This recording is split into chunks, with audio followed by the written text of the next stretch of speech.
You enter a Subway store.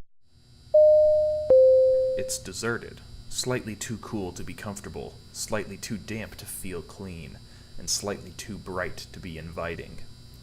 There is one lonely employee who sheepishly pockets their tiny electronic escape window as the sound of the door drags them back to reality.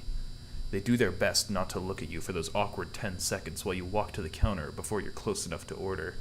They give their greeting, ask you what you want. You begin scanning their workspace. The bins of raw ingredients are sitting askew, separated by steel walls, yet careless hands have dropped some of each on all the others.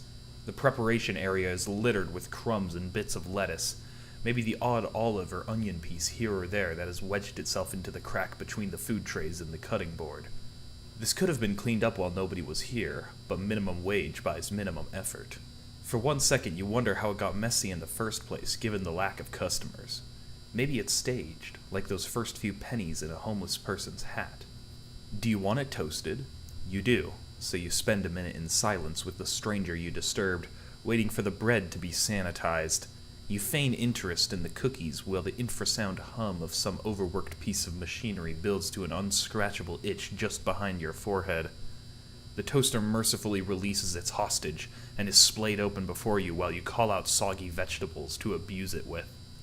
You observe as the employee assembles your sandwich, making sure to painstakingly put each ingredient on only one half of the sub. You ask for sauce and they squeeze it out of a disgusting rubber nipple, then toss the bottle back into its bin like they don't want to touch it either. It wheezingly inhales the kitchen scraps and Windex aroma that permeates the store. Are they wearing those gloves to keep the food clean, or their hands? You pay. The sandwich heavily sags into a flimsy garbage bag that doesn't really seem to fit in, and is handed to you.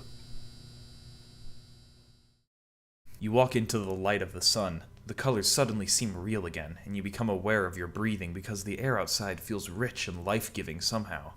The distant memory of tasty subs that brought you here lingers just beyond the edge of clear recollection, like an old acquaintance whose face you can't picture anymore. How did it get so bad?